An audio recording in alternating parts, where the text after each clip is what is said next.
Hello again, Gooners! Yes, I'm in celebratory mode. That is, I'm celebrating.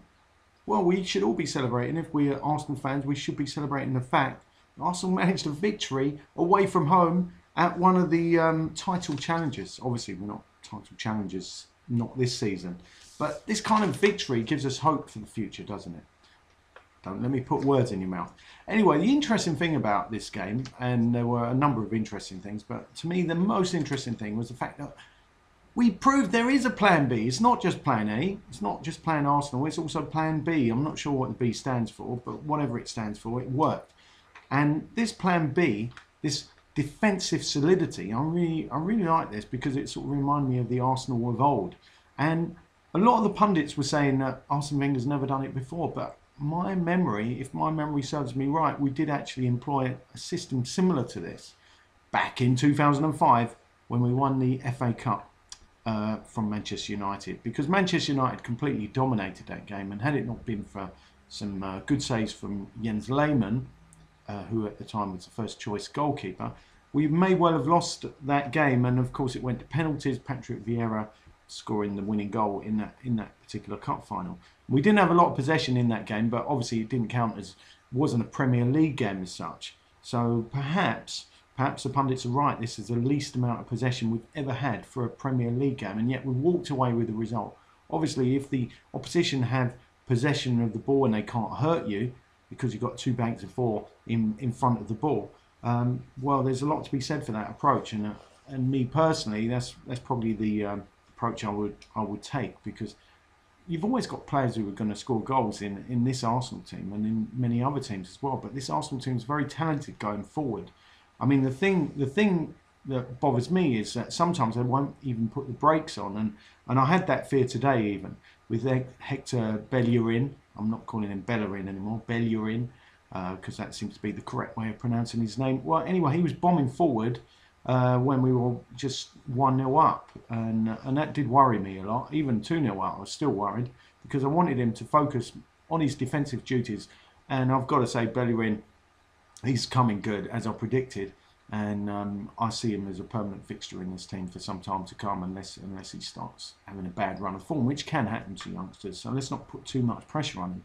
But I think Debussy going to have his work cut out, ousting Bellerin from the team. Although you have to say with Arsene Wenger, there tends to be a pecking order. The senior pros normally oust the younger ones from the team as soon as they come back.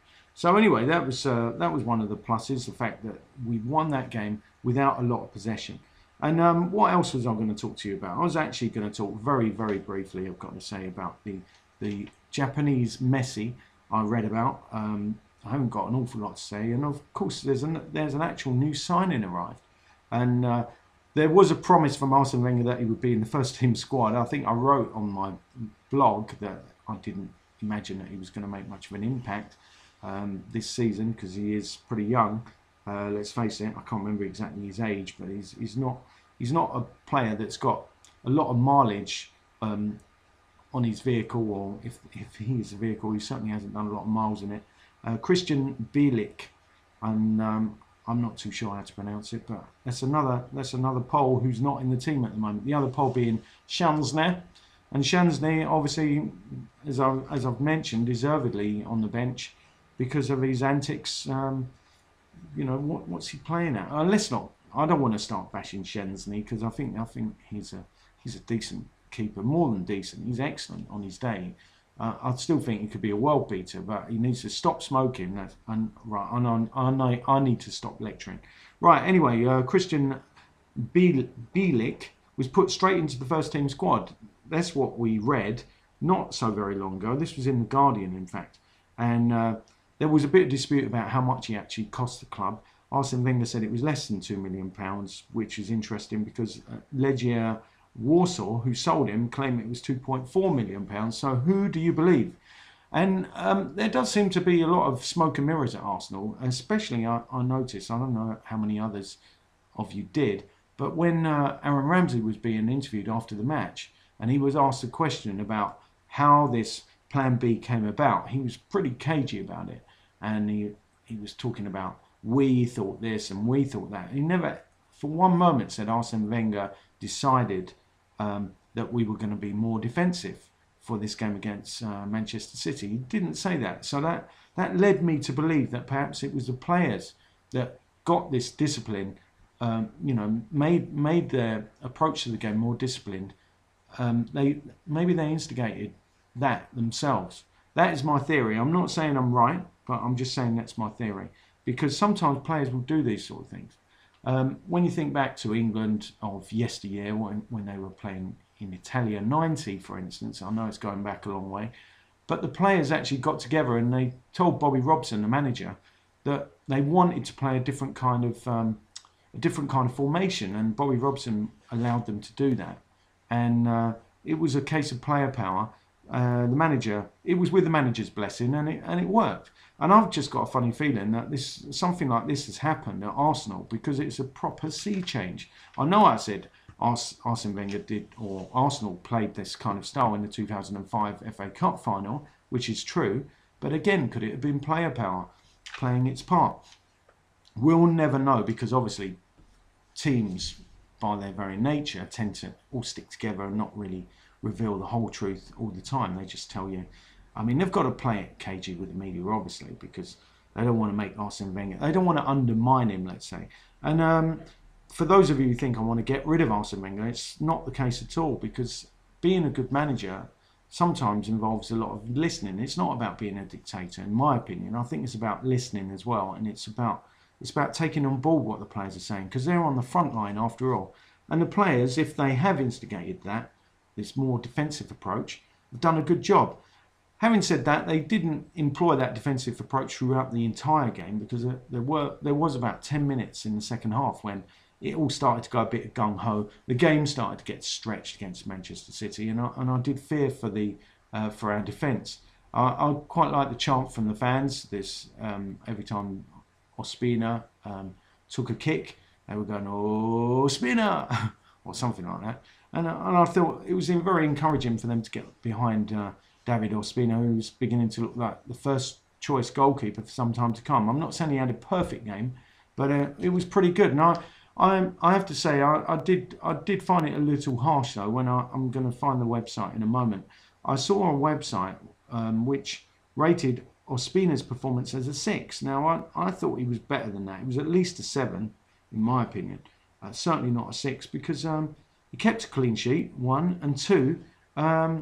He inspired confidence. Yes, he punched the ball out at one point when perhaps he may have caught it, but if you're not sure, you should play it safe, and punching is safer than dropping the ball. He did drop the ball at one point, it bounced off his foot and he caught it. The reason why he's got a 6 in this particular website, which is called Arsenal Latest, is because apparently he didn't have a lot to do, but he did have quite a few shots to stop actually. Not loads, but single figures, but he held most of them. In fact, I'd go as far, I think he held all of them. It was just one of the crosses he punched. So I was pleased with his performance, and he's not reckless. So I really like that. Nacho Monreal got a 7. Obviously, he won the penalty. A lot of dispute about that. Pellegrini claiming that it wasn't a penalty. I'm not sure Pellegrini's wrong, to be honest. I'm not sure I would have given that as a penalty. There was contact. I think Monreal was quite cute about it, the way he went to ground. I'm not sure it was a dive. He did get... There was contact, and Kompany was, he was certainly not at his best, having made a comeback. Mertesacker got a 7 here on this website, and I think can't argue with that. And Monreal's 7, can't argue with that. Possibly say they deserve slightly more. That's all. Koscielny got a 7. These 3 guys didn't really have an awful lot to do, but what they did do that was pretty error-free. Koscielny. Somebody said that he didn't make any mistakes. I thought he was assured the whole time. I'm not so sure about that though, because I seem to recall him slashing at the ball at one stage. Bellerin, 7.5 he's got here. He certainly does offer an outlet with his blistering pace, and he didn't make any huge mistakes, and you've got to give the guy credit for that. I thought it was a very good performance, and yeah, well deserving of a 7.5, possibly more. Coquelin gets an 8 here. He certainly gave the back 4 protection, and yeah, look at David Silva. Exactly. Did he play well? A lot of the credit for him not playing well must go down to Coquelin. I thought in the first half in particular he was really strong. Second half I thought he was running out of energy a little bit, which is a little concerning. So we'll keep an eye on that. Aaron Ramsey only got a 6 here, strangely. I thought he deserved more than that. And yes, he did give the ball away a couple of times. It says too easily. I don't recall him giving the ball away a lot, but he did do it a couple of times, and that's obviously disappointing. But he put in a really good shift, and I appreciate the fact that he was box to box pretty much. Maybe a little bit too box to box, because as I said, I would have liked us to have held back a little bit and not gone for Man City's jugular in the second half. Cazorla got a 9 here. He deserved at least a 9. How many mistakes did the guy make? I remember him taking a corner and unnecessarily hitting it straight in, but then I say unnecessarily, there was nothing else on. There was no one coming for a short corner, and that was one of the few mistakes he made in the game, so he certainly deserves a 9. Oxlade-Chamberlain only got a 6 here. Yeah, I'm loath to agree with a 6 because I thought he did reasonably well. I'd probably give him 6.5 or a 7. Yes, he ran with the ball and caused a few problems, but not in areas that would really worry Man City. But they couldn't get the ball from him.